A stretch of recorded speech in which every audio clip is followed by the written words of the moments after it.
Pittsburgh Steelers fans, welcome back to another episode of the Steelers Preview. I am Jeff Hartman, editor of BehindTheSteelCurtain.com. Joining me, as always, the dynamic duo of Bryan Davis and Dave Schofield. And boy, do we have a full slate to talk about today. And I get the feeling that sometimes fans might see this podcast, they might read it on BehindTheSteelCurtain.com, and they might think, what in the world is there to preview? Because during the regular season, we always took a look ahead to the upcoming game. Well, this kind of turned into like a mashup. We do preview positions, and we are doing positions today. We're going to be talking about the tight end position. So the last offensive position group for this Steelers preview offseason. But we're going to be talking about the Super Bowl and, as everyone's favorite segment, the either or at the very end where we have a little fun. But let's start off with Super Bowl 53. Gentlemen, you can go ahead and say hello when we get to talking about this game. I think the number one thing that everyone's talking about is, was it a good game? I'm going to hold my thoughts on this until after you all go. I'm curious to hear what you think. Bryan Davis, say hello. And what did you think about Super Bowl 53? Gentlemen, good evening. The calendar might say 2019, but when I'm with you guys, I party like it's 1999. And speaking of partying, the Super Bowl is my favorite day of the year. And even though the Patriots are in it, even though it was one of the lowest scoring game of all time, I loved it. You know why? Because it kept my attention. It was a good game. Okay. Dave Schofield, welcome to the show. What are your thoughts? My thoughts is that, well, defense wins championships, so it was definitely a defensive battle.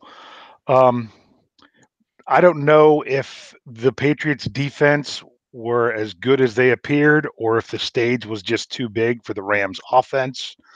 But either way, I mean, it wasn't a blowout. I didn't fall asleep like I did with the Broncos and Seahawks the one year, so that's a positive. So I would say it was a good enough game. If you're the type of person that just wants nothing but score, who's going to have the ball last 4 touchdowns in the final 2 minutes, you were going to hate it. But that's not all that football is. So I was entertained enough to say that it was a good game. This game sucked. It was awful. I mean, it was atrocious in so many ways because, in my opinion, Dave, I hear what you're saying, that the defense is still something that you can watch. I didn't think that either defense, I thought the New England Patriots defense was more impressive, but at the same time, I thought that it was just, there was bad play all across the board. Tom Brady didn't play well. Jared Goff looked like he had never even seen a football field before. Sean McVay, which, come to find out now, if you see the video of the Showtime Inside the NFL where he's basically worshiping Bill Belichick on the field prior to the game like a little fanboy. I mean, my goodness, this game was a snooze fest. I'm sorry. In the Super Bowl, I don't need the explosion that was last year's Super Bowl between the Eagles and the Patriots, but can I get at least 2 touchdowns, please? Give me a break. I mean, this was everything, in my opinion, that the NFL doesn't want. Now, the NFL is going to say that it was a tie game going into the fourth quarter as a one-score game, blah, blah, blah. It was boring. It was boring. And like Bryan said, for a day that everyone sits and watches football, sometimes people don't watch any games all season, but they'll watch that one. That's a snooze game. That's a game that they say, why did I waste my time? And in my opinion, there are some games that can lure people into the fold. I think last year's game, for the average everyday, I don't really follow football too much fan, they were intrigued by last year. Tons of offense up and down the field, goes down to the last second, trick plays. I mean, they had Nick Foles catching a touchdown pass with the Philly special. There was so much intrigue and cool. It's coolness. I'll say that. It was just an awesome game. And I like defense, but this game wasn't well played, I don't think. I don't think it was well played at all. I thought the coaching on Bill Belichick's part was absolutely phenomenal. It was out of this world. But for the regular fan that's just tuning in to watch this game, they lost viewers, period. I'm going to say it that way. They lost viewers. Bryan, you probably disagree. I see your face down there. I thought it was horrible. So it was boring. Commercials sucked. Halftime show sucked. Everything was awful. Jeff, there's 3 amateur nights in this calendar. The first amateur night is New Year's Eve. That's when the amateurs go out. The people that club all the time, hate New Year's Eve. In fact, they stay home. The other amateur night are those schlubs that get their women candy and flowers on Valentine's Day only. That's for schmucks. If you just do that, you're not doing your job as a husband. You get your woman something on June 17th. Not because the calendar says you're supposed to, and Hallmark says you're supposed to. And third, amateur night is the Super Bowl. My problem with the people, and if you read my article this week, amateur night's huge on Super Bowl. The people that say, "Oh, I'm just going to watch it for the commercials." You said the commercials suck, Jeff. I mean, we still had an NFL 100, so I was happy. But the people that are just there to just go to a party, I don't care if they're happy with the Super Bowl. If they're there just to see a shirtless Adam Levine, then they're not there for football. So we don't want you. Go ahead and worship Adam Levine somewhere else. I have no problem with Adam Levine. Saw him in concert. Good show. But my thing, Jeff, I don't care about those people. It was a football game. You said it best. Bill Belichick is a football genius. I don't care about anything else on his resume. This is the same guy that went 11-5 with Matt freaking Castle. If that guy could do that, this guy could do anything. He completely ruined everything that Sean McVay had put together. I don't care if he was a fanboy at the beginning of the game. He was amazing, and they won that game on defense. Actually, the MVP should have been Stephon Gilmore, and that defense. So they went and won that game. I don't care if Brady had a bad game. We celebrate a guy who had a horrendous game back in 2006, known as Benjamin Todd Roethlisberger, one of the worst performances as a winning quarterback of all time. That wasn't a great game, but as a Steeler fan, it was a great game because it's the first time they won in 26 years. So I don't care what the scoreboard says. I don't care if you didn't like the action. Down the stretch, it was still a tie game. Anyone could have won it, even though the Rams weren't in it, because the game, you're right, the game was too big for Jared Goff. But for me, I was entertained. Let me ask you this, Brian. Let me ask you this. Did you seriously think the Rams had any chance to win in the fourth quarter? You know what? Yeah, I did. Oh, you're lying. Yeah, because Todd Gurley didn't do anything the entire game. Run and it was called back for holding. And that was a phantom hold. But it was still called back. He did nothing. Yeah, but there was no chance. They were starting to rally.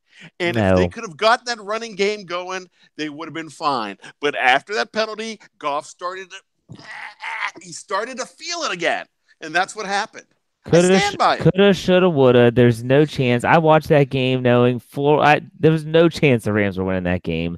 And people talked about how Belichick should have gone forward on fourth down to go for the dagger or kick the field. Who cares? It wouldn't have mattered.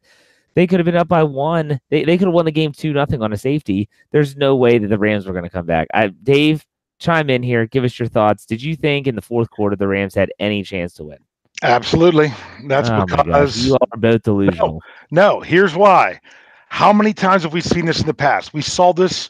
We saw it in the past with the Seahawks in the playoffs. We saw it in the past with the Broncos in the playoffs. Amazing defensive efforts mean nothing when the team all of a sudden can do something with 5 minutes left in the game. The Rams did have a chance. Honestly, they could have gone down and scored and tied it up at 10-10. I still thought they could have won. But the reason I think that they weren't going to win was because the Rams defense was on the field the entire game. There's no way that if it really came down to a shootout at the end, if the Rams could have all of a sudden woke up their offense, I still don't know that they could have pulled it off because the defense was dead. They had to play the 2/3 of the game, it felt like. They were always on the field. Now, for me, as a fan, but yet still as a former coach, I love looking at the offensive and defensive line during the game, and this was a beautiful time to do that. I'm one of the very rare people. I don't care if everybody liked the game. I really don't. Me, as someone who appreciates the game of football and the art of the scheme of the block and everything else going on there, it was a great thing to watch. I mean, watching how they dealt with Aaron Donald, what they did with him. Anytime the Rams defense could scheme in a way to get him one-on-one, he totally destroyed. The only thing was there was so many times he was getting double teamed that they couldn't get him on that one-on-one. If you just stared and watched Aaron Donald that entire game because he was on the field so much because the Patriots always had the ball. It was a thing of beauty to see. It was phenomenal to watch the chess game going on in the trenches, and that's why I like the game. I think that what you all are misconstruing with what I said was that could the Rams have tied it up? Yes, of course they could have. But there was no logical reason that I thought Jared Goff, for as poor as he played all game, and he looked awful the entire game. I can only think of maybe one pass to Brandon Cooks where it actually looked in time, in stride. It looked like the Rams team we had seen all season. And they hadn't been running the ball. And I understand that Gurley broke off that nice run that was called back to a hold, and it was a phantom hold, but they hadn't run it consistently. They had done nothing offensively, and that's why when I saw that they had the ball, and pieces before the turnover to Gilmore, I said that they just don't have it. They just don't have it. A lot of that's due to Bill Belichick and his defensive scheming, which was pretty remarkable. It was pretty remarkable. I will say this, though, and you can go back and check the tapes. I've said it all throughout the playoffs. I felt the Rams and the Saints were two teams that were trending the wrong way in the postseason, that they weren't playing their best football. You could even say that the Saints, I mean, you go watch that NFC Championship game, Drew Brees did not play a good game that game either. So I understand what you are saying. And from a defensive standpoint, I guess when I think about defensive Super Bowls, I hate to bring this up, but man, like when you watch the Ravens against the Giants back in, what was that, 2001? Or was that 2000? Correct. Okay. 2000 season, 2001. Right. That was you watch that and you're like, I'm watching something special, because I don't care. You could hate the Ravens. You could hate Ray Lewis. You could hate all those guys, but man, were they good. And you saw them absolutely do enough on offense to win. I mean, it's I guess I see your all's point. I do. I just thought that, I guess maybe I expect a better product. Maybe we've been spoiled the last few seasons with some really good games. Last year, Philly, that was a good game with the Patriots. The year before that, Patriots come back down from 28-3 and win. Those are exciting moments. There's some more scoring. I guess 13-3 just doesn't do it for me. Brian, what are your final thoughts? Just one quick question. Did the Rams do enough on defense to win that game? I'll answer that for you. Yes. That Rams defense was phenomenal as well. And yeah, I thought they came to play. So we had two great units on the field. The Patriots offense was just better than the Rams offense at this point. And they did create a turnover too, so people forget that. I was going to throw something in there about that Rams defense real quick. Is they'd started off not looking very good. They looked like the stage was too big for them. And then they got the interception. Yeah. And if they don't get that interception early, we might have been looking at a 30-something-3 game, because the defense seemed like the stage was too big. But they got that interception, kind of woke them up a little bit to like, hey, this is how we play. And then they played tough the rest of the game. Yeah, so Super Bowl 53 is in the books. Everyone's going to debate whether it was a good game, bad game, whatever. The viewership was the lowest in the last 10 years, the lowest since the Steelers beat the Cardinals. Some may say that that's because of different ways of watching. Not everyone's watching on their television anymore, and it doesn't really account for streaming, blah, blah, blah. I don't think the NFL is concerned, but I think at the same time it should pique their interest and say, well, what are they supposed to do? They can't. People hate Goodell for everything. What's Goodell supposed to do? There's two teams out there playing the game. It's a low-scoring game, defensive. It's not the prettiest, but you know what? It's the product, and that's exactly what they have to deal with. Now, I do want to ask you guys what your thoughts were. I think we can all agree that the NFL 100 commercial was just phenomenal. I've watched it probably 6 or 7 times on Twitter. Every time I see it on my feed, I watch it. I think it was awesome. I hate how people, like, there's some Steeler fans are saying, well, why was Juju in it, not Antonio Brown, and this, that, and the other? I don't care. It was great. What were your guys' thoughts on the extra stuff? I know, Brian, you just chastise anyone that says that they watch the commercials, the Super Bowl for the commercials. But what were your thoughts on the commercials in the halftime show, Brian? The commercials weren't the best. And, the Bud Light Game of Thrones one got a lot of attention. But there wasn't really many commercials that, made me laugh out loud. But the NFL 100, as soon as that one came on, it trumped everything. And there was nothing that was going to beat it. No. What about the halftime show? I like the halftime show because here's the thing. You have This was a tough halftime show this year because you had 3 acts. Big Boy, who is an Atlanta legend because he's a part of the group Outkast with Andre 3000, which would have been awesome if he was out there. And if you remember the song Hey Ya back from 2004, I mean, when you had a mullet probably and you were you're partying like it was 2004. But yeah, anyways, I mean, they were under fire. Also, Travis Scott, which that wasn't my favorite performance, but that's not my genre. But those guys were under a lot of pressure because they agreed to perform it. I thought, look, Maroon 5 has a lot of hits. I think Adam Levine is a great performer. I think, they definitely brought the women in. In fact, my wife and her friends were typing to each other that they hope there's a wardrobe malfunction. I mean, they were hoping that happens. I'm like, you know what? I say this with a staunch record of heterosexuality. I hope there was one too, because that would have been something to talk about. Adam Levine flopping in the wind in Atlanta. It would have been funny as hell. And I'm not going to lift it up right now, but I'm going to get a Maryland tattoo across my abs. Well, my keg. But so just like Adam Levine, look, they were under a lot of fire. They canceled their press conference early on in the week because they didn't want to, the NFL canceled it because they didn't want to go through stuff. I thought, as far as pop music goes, it was enjoyable. The drone thing was cool with all the words and that was all Levine's doing. I thought it was a good show. Dave?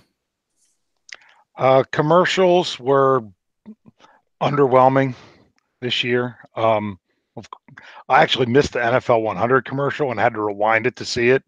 And if you haven't seen the behind the scenes one, that's about the same way. Yeah, that's good. Make sure you watch that one too. I did not watch 1 second of the halftime show. That was called "Get the Kids to Bed So I Don't Miss Any Football." So can't really comment on that. Well, in my opinion, you didn't miss much on the halftime show. I guess I agree with Bryan that I think that Adam Levine and Maroon 5 have put on a great performance.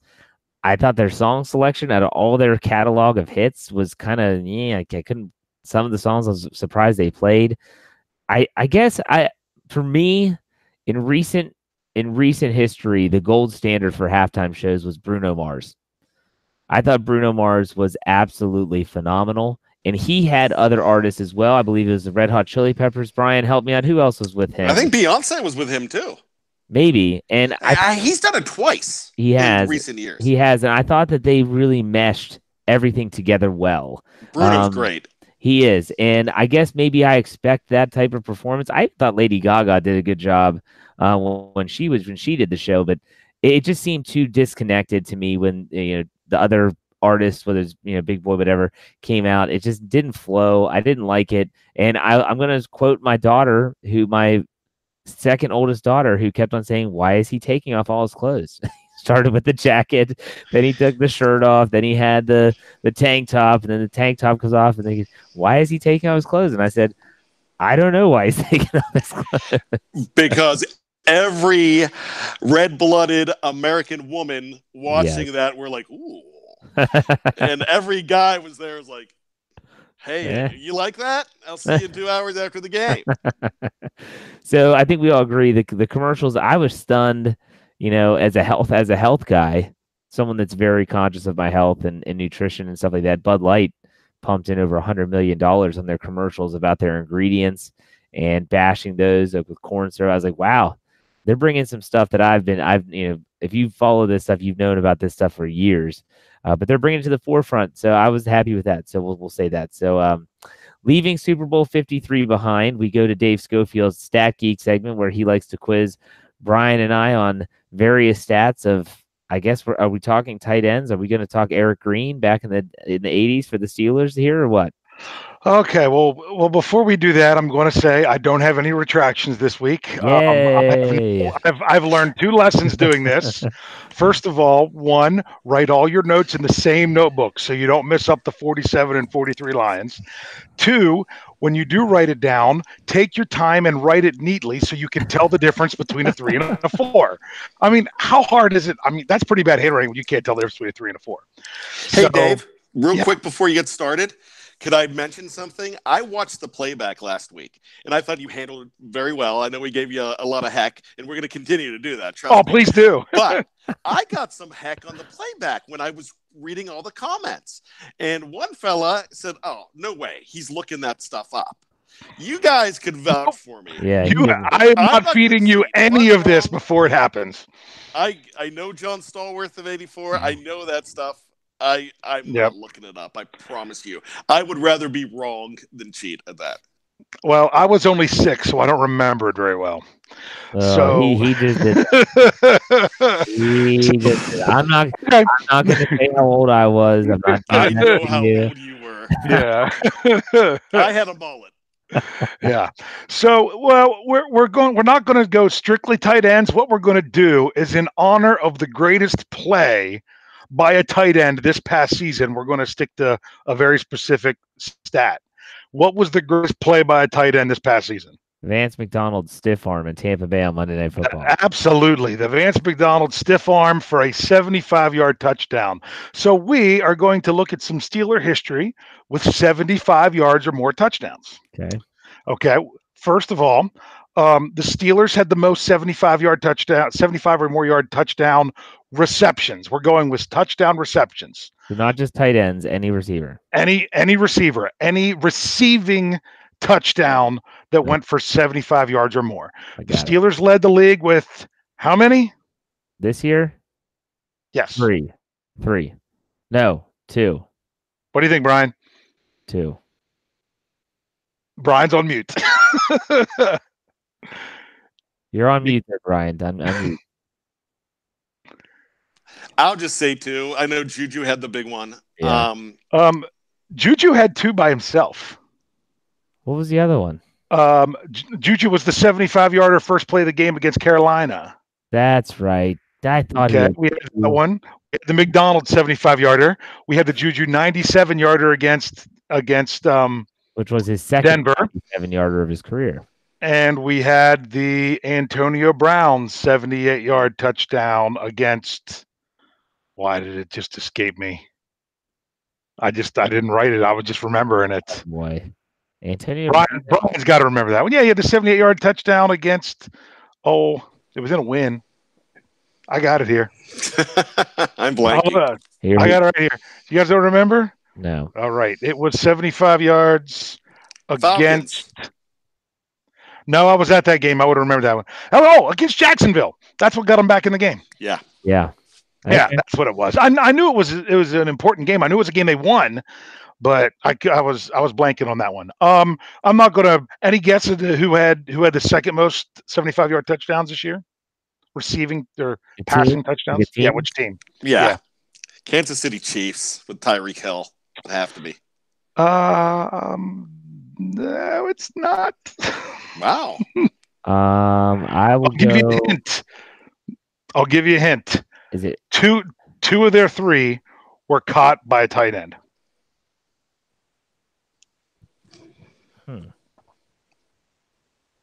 Was it AFC or NFC?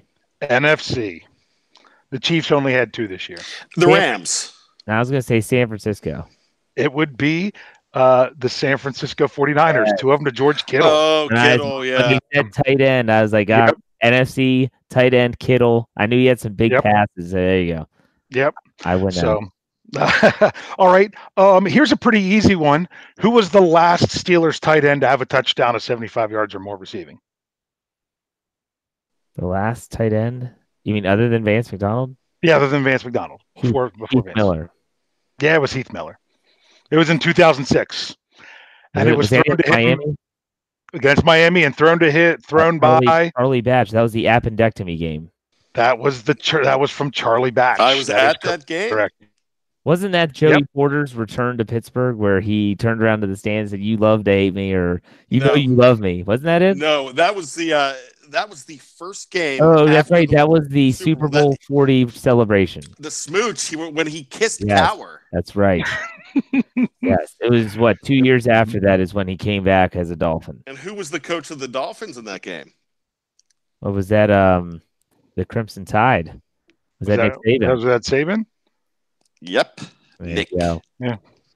I hate that guy. I had to run into him. And just so you know, the last tight end before Heath Miller was in 1972. So you have any idea who that was? Larry Brown. Gordon Gravel. Anybody else? Wasn't Go ahead and say it. I'm not going to even pronounce his name right. John McMakin. Oh yeah, that's right, McMakin. Okay, just say he had a 78 yarder in 1972. So you're telling me that Eric Green never got loose back in the 90s? Nope. Wow, that's surprising. Nope. He was very athletic. Nope. So here's a good one. I think Bryan will know this one. Who was the last Steeler to catch a touchdown of 75 yards or more that was not a wide receiver or a tight end? The last Steeler. Cordell. He threw one, but he never caught one. Then it's Mark Malone. That's the second one. I was going to ask about the one before that. Mark Malone caught one in 81 that was, you remember how long it was? It was 90. It was against the Seahawks. It was 90 in Seattle from Terry Bradshaw. But there was one since then that people probably forget about. Okay. It was in a loss in 2003 in Baltimore, caught by a defensive back and thrown by a punter. Josh Miller to Chris Hope. Wow. 81 yards down. You know what? That was opening. 28. That was the opener that year. Yes. That was the season opener. But I don't remember that. I just remember that game. I completely forgot about it until I saw the stat. I'm like, oh yeah, that was one I forgot about. Any idea which Steeler receiver or which Steeler player caught the most touchdowns of 75 yards or more? He has 5, and there are 3 of them with 3. So if you have a guess that's one of the ones with 3, I'll let you know. John Stallworth. Stallworth did not even have 2. Wow. Of 75 yards or more? 75 yards or more. One of the ones who has 3 is pretty easy because he had 2 this year. Well, Juju, because he had 75 and then 2 97s. Yep. Antonio Brown's probably up there. Antonio Brown, he doesn't even have 3 yet. Really? Yeah. Are we just counting regular season? Because I swear it's Super Bowl playoffs. Because Super Bowl 14, Stallworth had a 75 yarder. I was going to ask you that one later about when it came to just playoffs. That yes, in Super Bowl, I had it in Super Bowl 13. 78 season, would that have been 13? Oh, gee. Or did I miss an eye? Here we go. No. I mean, yeah, he had one. Because it was against Dallas. Okay, yeah, it was 13. So I'm off by. Yeah. Bryan muted himself again. Yeah. No, I'm done. Oh, okay. So Juju has 3. You got to think of the deep guys. Deep guys as of recently that were the other ones that had 3. So Martavis Bryant would be there. Martavis Bryant had 3. What about Plexi? That's what I was thinking. No, Plexi. I don't think he was on the list at all. If I have to look that up. I don't think he ever scored. It's like, yeah, that was his thing. I want to say Hines Ward, but I feel like he got caught too many times. Dave could outrun Hines. Who's the biggest speedster of them all that we had? Randall L? One trick pony. Mike Wallace. Oh, Mike Wallace had 3. Yeah. Wallace had 3, but we still haven't hit who had 5, and that's because they had 3 of them in 1988. Oh, Louis Lips. Louis Lips had 5, number 83. That's your domain, Bryan. You should have gotten that. Yeah, he had 3 of them in 1988. That was a bad season too. Yep. So that one was up there also in how many they had per year. We talked about the ones in the playoffs. So really, the only other thing I could even possibly mention would be that there were two times that the Steelers had 2 of them in the same game.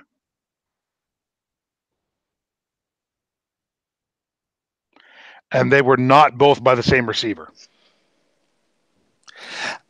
How about Bobby Shaw Could that possibly be Okay, you broke up on me. You said Bobby. Bobby Shaw? And Bobby Dwight Shaw Stone. had one, but that wasn't in the same game. That was the same. Okay. I'll double check on that for you. I'm pretty sure that was the same season, but not the same game. So, believe it or not, the ones that I have are both from the 60s. Oh, well, hell, I don't know that. Yeah, 1965. Gary Bowman and Clendon Thomas. Oh, I was going to say Lynn Shannoy. And they were both over 80. The one was 87 yards, one was 80. And then in 1963, Red Mack and Buddy Dial, both of them over 80 yards. You're a big Buddy Dial fan, Jeff, aren't you? I am. All right. So what was the one you said was Shaw? Was that the one you were looking at? Yeah. Bobby Shaw had one. That was in 2000 or 2001. I believe 2001. 2001, December of 2001. Against the Ravens. That sounds right. And then Dwight Stone had a long one in 90, I believe. Dwight Stone's 94 yards. I know we had. That was in 91. Yeah. That was 89 yards against San Diego. So just thought that was fun as a little tribute to the 75-yard stiff arm Vance McDonald touchdown. So, what is the greatest 75-yard play in Steeler history? It doesn't have to be reception. Willie Parker's run in the Super Bowl 40. Exactly. Absolutely. And my dad called that one. We're watching the game together, and he's like, "We're going to come out of halftime. And you're going to see Willie Parker just bust one out." And then, boom, there it was. I'll tell you what, if there's someone that has a ringing endorsement for Alan Faneca to get in the Hall of Fame, it would be that play. That's right there. Yeah, oh my goodness. It would be that play right there. So there you have it. That's Dave's Stat Geek segment. We always appreciate all the hard work he does diving into those statistics. And so now let's move on to the next segment. Okay, tight ends. Before we get talking about the 2019 depth chart, and it could change because there is a one key free agent in this stat group. I want to ask you guys, who's your favorite tight end in Steelers history not named Heath Miller? Dave, we'll start with you. Not named Heath Miller. Yes, so obviously everyone loved Heath Miller. So you can't pick Heath Miller. Who's your favorite tight end in Steelers history that's not number 83 from Virginia? Wow, that's see. I mean, Eric Green was when I was younger. That was, I liked him, but I'll be honest with you, I'm a really big fan of Vance McDonald. I really am. You're going to put him up there, though? I mean, I'm not saying that he's better than those guys. No. But my favorite was. I understand that, but I'm just saying, like, that's character fine. Goes a long way. Character goes a real long way. And Vance McDonald, he has actually become my wife's favorite player. Oh, all right. Okay. Bryan, what about you? You know what? I was going to go to the 70s because I love Randy Grossman. I love Benny Cunningham, the late Benny Cunningham. But I'm going to shock you on this. Mike Mularkey. Oh, I forget. Yeah, people forget Mularkey played. He played for the Steelers. Yeah. I'm going to have to go with a little Bruner action. I was a big fan of Bruner. Good. Jay Bruner. And I also loved Eric Green, mainly because, not to get into a video game sidebar that Dave and I did one time, but when I had Sega Genesis, I had Joe Montana football. And those were the years where Eric Green was probably the most prolific offensive player for the Steelers on the game. And I used to just rack up the points with him because he was athletic. What a tortured soul that guy is. But he was a tremendous talent, and some would say a tremendous talent wasted. But you know what? Let's talk about this upcoming season. Real quick. Go ahead, Bryan. Let me jump in. Dave, Jeffy got one wrong. What's that? Uh-oh. What was the tight end's name? Oh, it wasn't Jay Bruner. It was Mark Bruner. I caught that right away. But... You know who I was thinking of? I was actually going to say this is a joke. I was going to say Jeremy Tooman because he had he had that impersonator. Remember? Do you guys remember that story? The guy that was going around like signing autographs is Jeremy Tooman. He was getting action from Babes. Jeremy Tooman. So I almost said Jeremy Tooman. So my brain was going with Jay, and then I said Bruner, and I was like, is it Jay Bruner? Is it Mark? Were you thinking Jay Reimers, ma? Ramirez. No, I was not. That was not no, did not cross my mind. High five, Okay. Dave. Yeah, you're welcome. So I'll admit my faults, and I'm not perfect, but let's talk about this season. I honestly think, and I want to get your guys' take on this before we talk about specific players. If there's one weakness on this offense or a position that could be improved upon drastically, whether it's in free agency or the NFL draft, I'd say it's the tight end position. You agree or disagree, Brian? I kind of disagree because you put the two together. You've got 1,000-yard receiver. You've got good blockers. I'm not talking Grimble. I'm mad at him for Denver, but I like the hybrid of the Vanimal and the Outlaw, Jesse James. So they combined for over 1,000 yards this year. I believe, if not, it was 900. It was very close. Okay. Well, I could go ahead and get that. Roethlisberger threw for 50. I would hope I'm surprised you didn't ask me to just look that up later. So, but their production went down later in the season. I mean, the tight end was not used as much, but it was still a very good duo. Yeah. What about you, Dave? I'm satisfied with what they have if they kept it, but if that was I would say they could upgrade at that position if they really wanted to, but there's just so many other positions that I think that needed more. So as long as you can offensively, no, I don't know. I'm just talking like okay. I've seen mock drafts that had the Steelers taking a tight end in the first round. I would say fine, but I think there's at least 3 positions that they need on defense that I would put ahead of tight end. I would say offensively, tight end could be one that if they just chose to do a major upgrade. If you're just going to bring in another person that's similar to what they got, then I don't think there's any reason to do it. Do we need another Jesse James in place of Xavier Grimble? Do we need another Vance McDonald in place of that? I mean, if you're upgrading something, then I could definitely see it. But well, let me ask you this, Dave. You said this earlier in the show. You're a football guy. You like watching the stuff in the trenches. You used to coach it. In terms of blocking, how would you rate Vance McDonald and Jesse James just on a very basic, I don't need an AF 110 scale, just good, not good, whatever? That's really tough because I don't watch a lot of other tight ends blocking because I mainly focus on Steeler games that I'm doing it. I would say all of them, I'm giving them the most improved sticker because I think all 3 of them have really improved over the last season with their blocking. And shockingly, that Grimble, who couldn't block a soul, was then sometimes brought in specifically to block.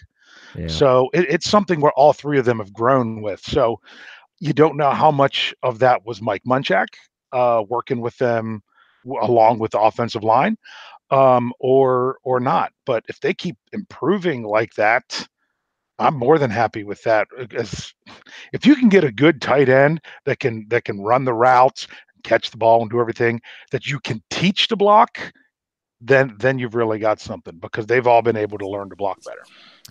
Yeah, I think for me, if they're going to upgrade a tight end, it's not going to be your traditional Jesse James style tight end that is a blocker, big body, can also run some routes and catch. If they're going to get a tight end, it's going to be someone, in my opinion, it's going to be transformative to the offense. It's going to be someone that is more straight line speed, more of a receiving threat. Because let's be honest, they have Grimble likely to come back. They have Vance McDonald back. They have some other guys on the practice squad that fit the bill of guys that can go in, set the edge, block. But they don't have that one guy that's dynamic enough, like a Kittle that we mentioned. You can talk about even, I even say Ladarius Green if he weren't so injury prone. But that type of player can really cover up for some issues if Antonio Brown does leave. And we don't know if that's going to happen. But at the same time, if it does, you could bring in a tight end and you could say, well, this tight end is going to really help us out in this case or another. Brian, what are your thoughts on it? Well, back to that comment about 1,000 yards. That is correct. 1,033 yards, Pretty 80 good receptions, and 6 TDs out of that duo. Yeah. That's why I like it. And I don't think that Jesse James is going to command a lot from another team. I really don't think he's going to get much of a nod from another team. He is a hometown guy. I kind of see that whole thing working. And I look back to the Jacksonville game in the playoffs when Vance McDonald had 10 catches and Ben finally got that rapport with him. I think that he is one of the tight ends that even if he was the number one guy all alone, I think he could probably put pretty close to those numbers. He could, if he was in there full time and not splitting time with Jesse James, I think he could be an 800 to 1,000 yard receiver with about 70 to 80 balls. Okay, but do you see an upgrade as a necessity or maybe just a Not at all. luxury? Okay, so No, just a luxury. it's a luxury. A luxury is a great way to put it. It would be a luxury.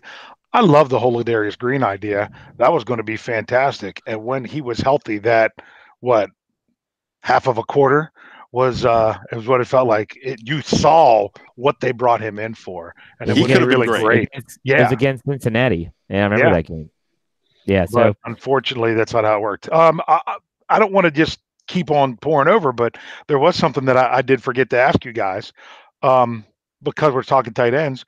Who led the Steelers in yards per reception this past season? I'm assuming it's a tight end. Yep, that's why I'm asking. I'm gonna say I'm gonna go to a limb here and guess. I'm gonna say Jesse James. Vance had more. Jesse James was second on the team in yards per reception of 14.1. First in the team with yards per reception, because they don't count it when you fumble at the end, is Xavier Grimble. Yeah, but how many balls did he catch? Well, exactly. That's the thing, Brian, is that he didn't say there was no stipulation on how many catches. So I knew that the third six receptions. The third most was Washington. Yeah. When it came to yards per reception. Now Jesse James had the most yards per target on the team. I think a stat like that needs to be like baseball. You've got to have a number of at-bats. You've got to have a number. I mean, because you look at a guy like James Washington, he had 16 catches, but his targets, he had 38 targets. Yeah. Like I said last week, how both him and Justin Hunter had such a terrible catch percentage. Justin Hunter's catch percentage of anyone that was targeted 5 times in the NFL was 10% lower than anybody else in the league. Way to kick a guy when he's down. I mean, my gosh. Okay, sorry. Ben Roethlisberger ended his career, and now you're throwing dirt on his graves. Anyways, let's talk about some free agency, and that is one main free agent. That's Jesse James. Jesse James is a pending unrestricted free agent, and the question that everyone's asking is, do the Steelers try to lock him up prior to free agency? Do they let him test the waters? Or do they just let him go? Dave, if you're the man making the call, you're Kevin Colbert and Mike Tomlin. What are you doing with Jesse James? You are with Jesse James. You are offering him something before he goes out the door, but you are also offering him something to say, we understand if you want to test the waters and see what you can do. I think he's such a team player, and I think he wants to be in Pittsburgh. I think they need to show him that they would like to get him here. But at the same time, you don't want to insult him. So that's why you say, this is what we'd like to offer you. If you want to wait, that's fine. Give me some numbers. Well, what's the years on the contract that you'd be offering Jesse James? Oh, man. See, I don't know what is a good contract for a number 2 tight end. I'd give him at least 4 years. 3 with the option of 4. And you probably know better where to fit in the money wise. But you're giving him a deal. That's all we need to know. I would offer him. I would basically look and see what most second string tight ends look and make, and offer him something comparable. All right, Brian. What do you think? What are you doing? You know what? For me, I love Jesse James, but he's the fat girl looking for a date for the prom. At this point, sit down with them and said, hey, we'd love to keep you. This is the neighborhood we're looking at. We could possibly give you 3 years. Are you willing to live with this? You could be comfortable. What do you think? And so at that point, see what if he wants to test, that's fine. Now I looked up from Walter Football, who I respect as far as free agents. They actually have Jesse James ranked as the 4th best free agent tight end. Yeah. Well, I don't think the tight end class is that great. Eric Ebron is number 1. Well, and he rejuvenated his career in Indy. I think if I'm looking at Jesse James, I'm saying, look, man, like what you all said, we'd like to have you. We want to keep you. We're not going to break the bank for you either. Because if you think that you can go out and draft another Jesse James in the mid to late rounds, or even maybe find an undrafted free agent that can do that, you can save yourself some money. I'd give him a 3-year deal. I'd say, we'll upgrade your pay to about $2 million a season. We'll give you some signing bonuses. I'd love to see the Steelers kind of get with the times in terms of contracts and say, hey, Jesse, we want to give you some incentive-based contract. The Steelers do not do that a lot at all, if ever. And if they do it, they don't make it public.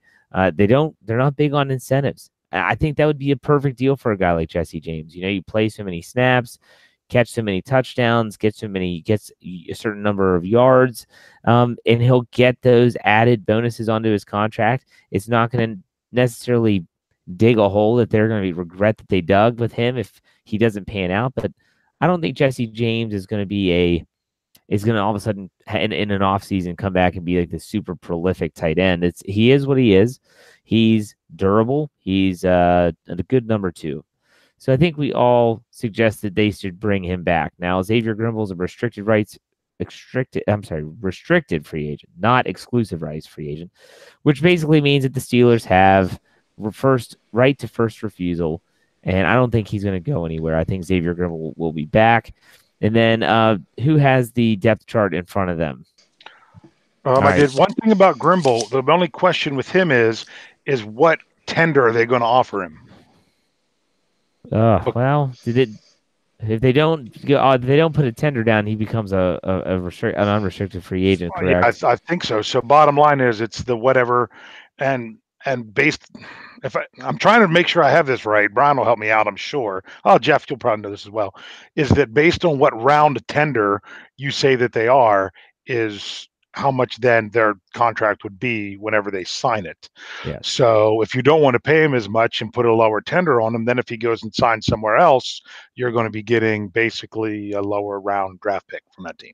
Yes, but you can also so let's say they give a tender, they can always still work out a new contract with him if they don't like the pay setup or whatever. But that's a tough thing to do. It's a tough question to answer. We'll see how things pan out. But Bryan, go ahead and read off the rest of the depth chart there for the tight ends. First, I'd like to apologize for my body shaming comment. I saw Netflix's Dumpling. Hey, we're all beautiful in all shapes and sizes, so I apologize. I was just trying to be funny. You guys didn't laugh. So let's look at everybody else we have here. Remember Jake McGee? Yeah. From the University of Florida. The guy had some talent. So he is still around. We have a guy from I was going to say McGee was the guy that was supposed to push Grimble for that last spot. Right. Yeah. And then he got hurt early. I really think he could because I'm anti X-Man after the Denver game because he came out and said, "Look, I tried to punish the guy. I could have scored easily, but I just wanted to punish him." That was Vance McDonald's fault. Everyone talks about the beast of a stiff arm. Everyone wants to run people over instead of score a touchdown. Yeah, but as Mike Tomlin always says, we're not looking for style points here. We're looking to score, and he cost them that game. Yep. He just made the list when that happened. And when you have a guy like Jake McGee, and you have other talent on that team, like a Bucky Hodges, who was the kid from Virginia Tech with the great hair, that guy was a fantastic player in training camp, and he came in rather late. That's a guy you could look at too. They have another guy, Kevin Rader, from Youngstown State. He's a Pine Richland guy, so I believe that's the Pine Richland Rams, if I'm not mistaken, green and white. So that's a guy that they're bringing in that, once again, Youngstown State. And who was another Youngstown State player that almost made the team in 1969, one of Chuck Noll's final cuts. Youngstown State Penguin.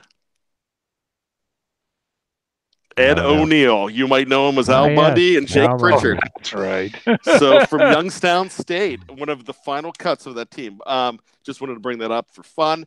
And we've got an English guy. We've got a Limey, 6'9", Christian Scotland Williamson, wore number 49.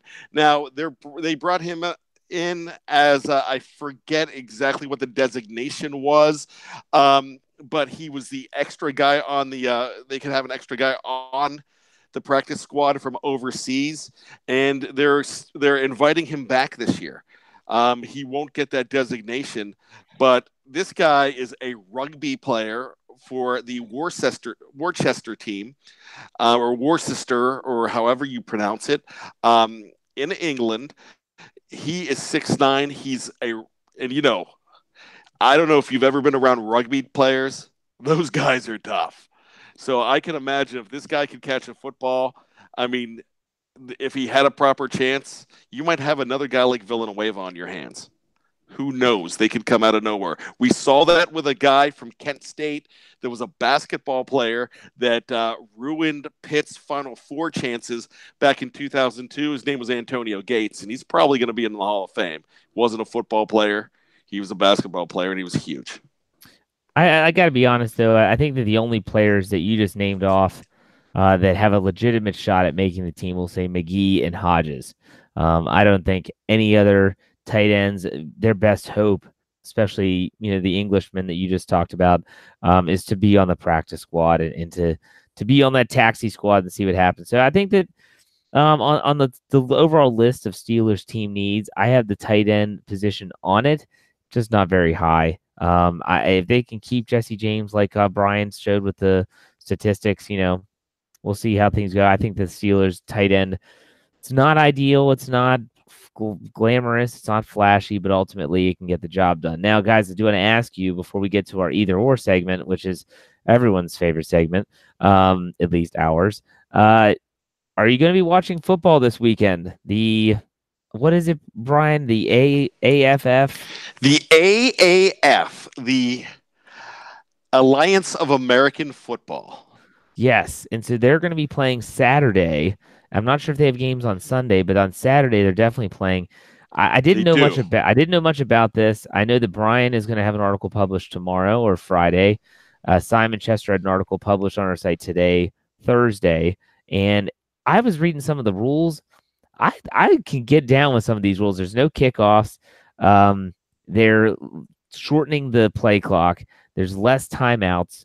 And they have an extra official that's kind of like someone Sky that's judge. Yeah, like a sky judge. I think this is just strange enough that people will watch, but it's close enough. It's not like XFL where they have two guys running and hitting each other for a football. It's going to look like football, and they have a lot of former NFL players, but it's just going to be a little bit different to see what things are like, and maybe the NFL will get smart and they'll actually adapt some of these rules. Guys, you going to watch, or are you just going to, maybe I'll watch some highlights? I've already adopted a team, the San Diego Fleet. Oh. Actually, Travis Freedy, ex-Steeler draft pick, is on that team. I just have a thing for the city of San Diego. I'm just going to watch. But right now, the team to look out for, the preseason favorite are the Arizona Hotshots. And they will be wearing green, gold, and orange, if I'm not mistaken. Oh. So there's 8 teams. Two cities that already have teams. That's Arizona, so Phoenix, I guess, and Atlanta, the Atlanta Legends. Then you have teams in locales that have had USFL teams and have had World League teams like San Antonio and Birmingham and Memphis, teams like that. Orlando will have a team.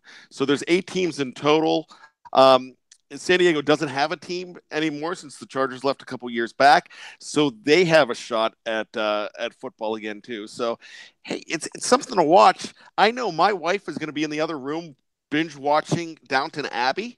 That's her newest thing. I'm going to watch football. What about you, Dave? You gonna watch or not?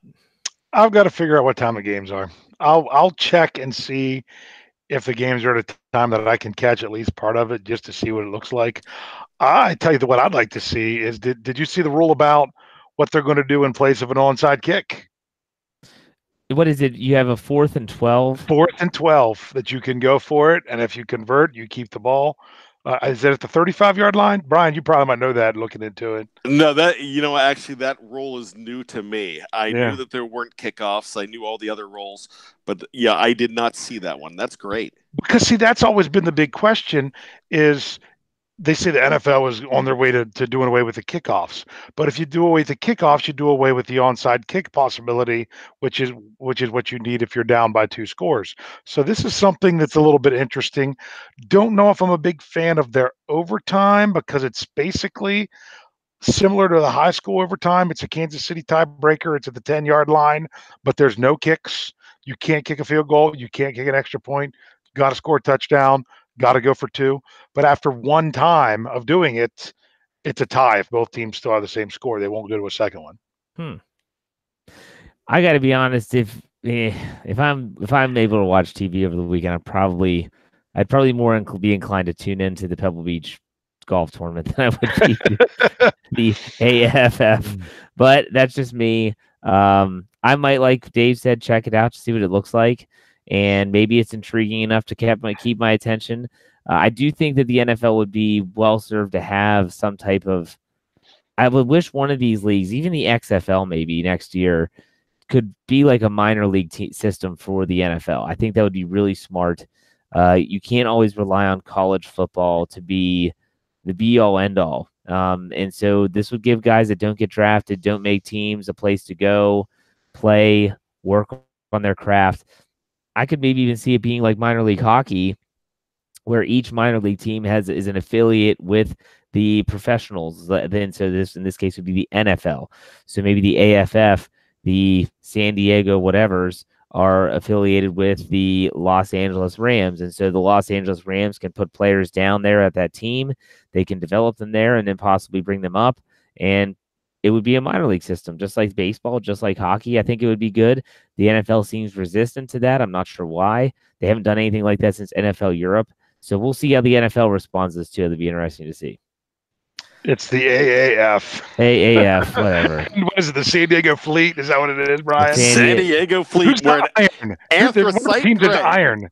I'm sorry? One of the teams is the Iron. Which one's that one? I believe it's Birmingham. I was going to guess Birmingham if I had to guess, but I didn't know. So, I mean, it's going to be different enough just to maybe, that's the only way you're going to get people to watch the football after the Super Bowl is you've got to do at least a little something different, gimmicky to say, hey, I wonder how this is really working out. So I loved the USFL back in the day. I was 11 and 12. Pittsburgh had the number 1 pick. I still have my Pittsburgh Mauler T-shirt from back then. I actually watched the XFL, and this new version I think is going. I mean, the old version gave us touchdown Tommy Gunn. But for me, the new version is going to be serious business.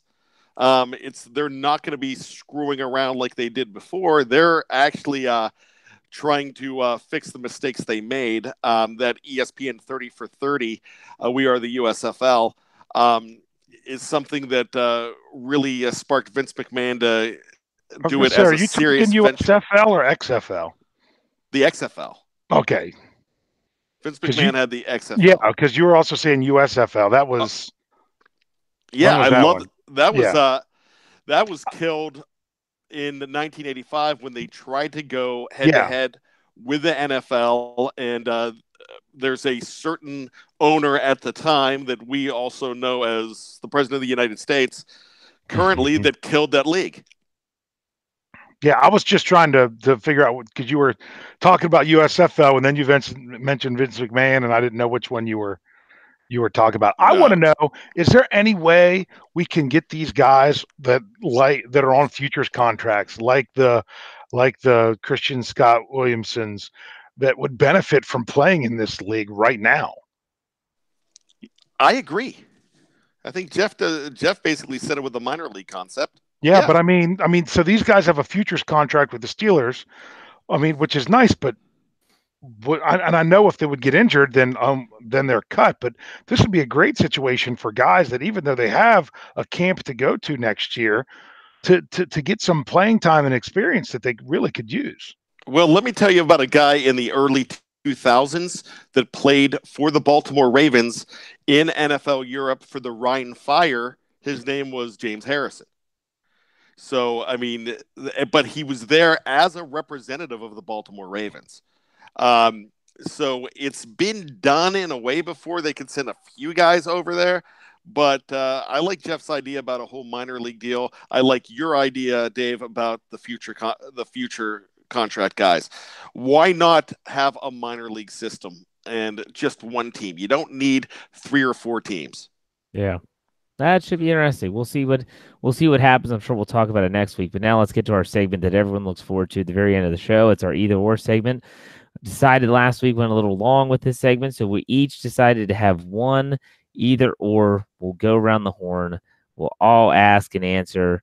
I'm going to go ahead and pass the baton to Dave Schofield to go first. Dave, what's your either or for tonight? My either or is actually a football question, and that is Tom Brady or Ben Roethlisberger. Who will be the first of those two quarterbacks to miss a regular season game? Bryan, you can go ahead and answer this if you're ready. Wow. So my choices are TB12 and Ben Roethlisberger. Yes. I'm going to say Ben Roethlisberger. I agree with that because Ben misses for some weird stuff sometimes. Yes.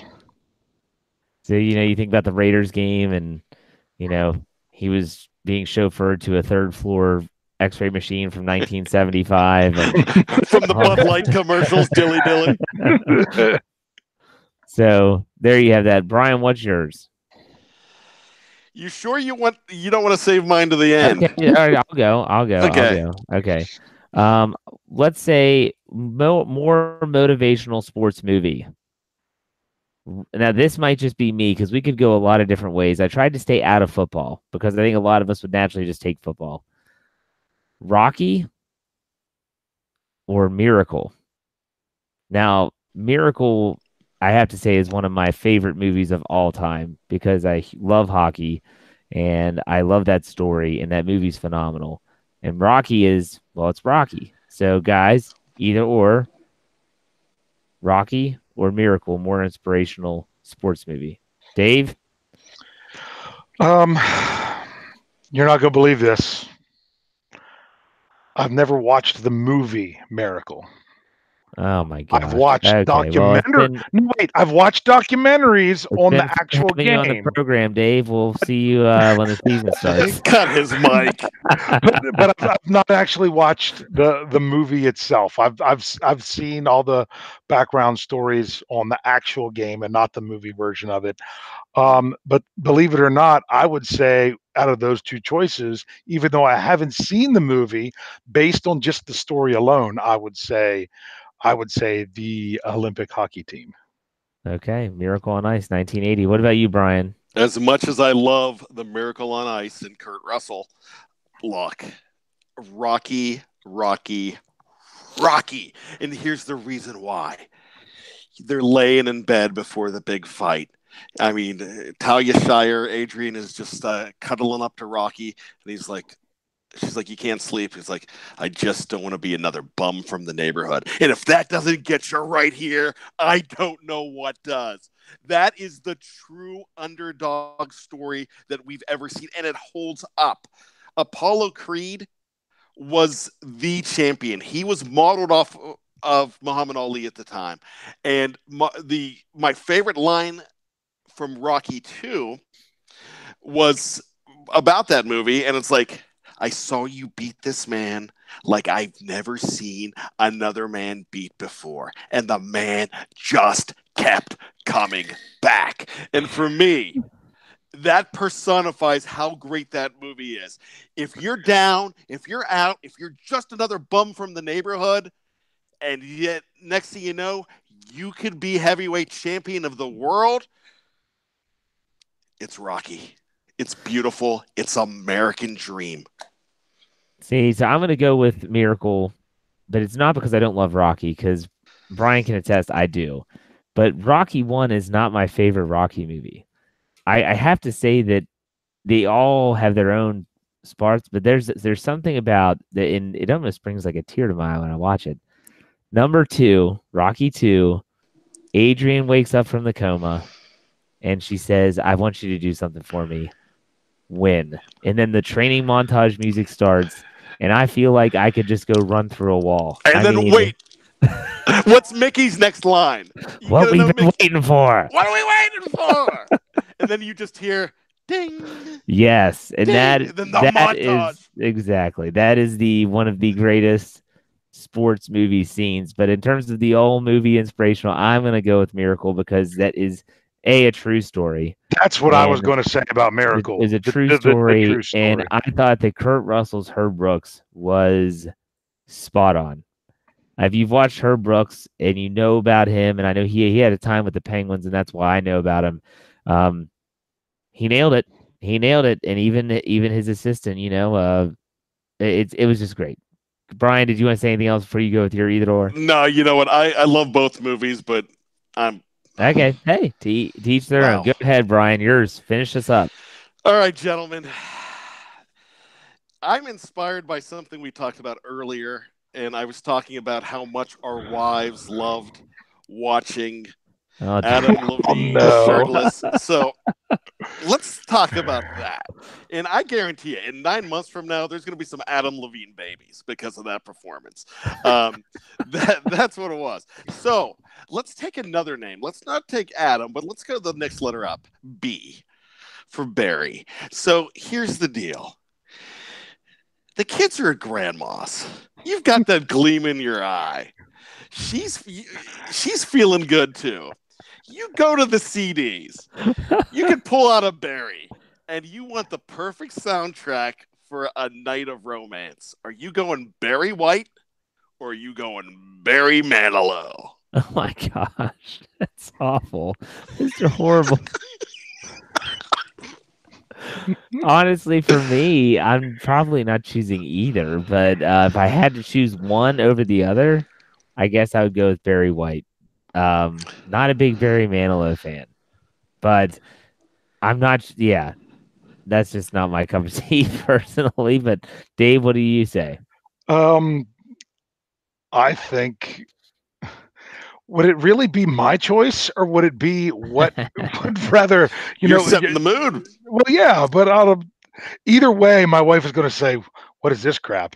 So it wouldn't. So either one wouldn't work. I personally, I would probably, for that specific situation, go with Barry White. Bryan, what are you doing? Weekend in New England. I'm going Barry Manilow. Oh boy, I absolutely love him. Whether he's singing about a breakfast sandwich at McDonald's, or whether he's singing about love that was never meant to be, it's Barry Manilow. Now, usually in that choice, I'm going Lionel Richie, but I don't know two Lionels. And so White and Manilow just sounded right. We had to go double Barry. Well, there you go. Well, I'm going to paraphrase. I'm actually going to spice up basically something that was said in the live chat. And Bryan, the 1970s called. They want their question back. Woo!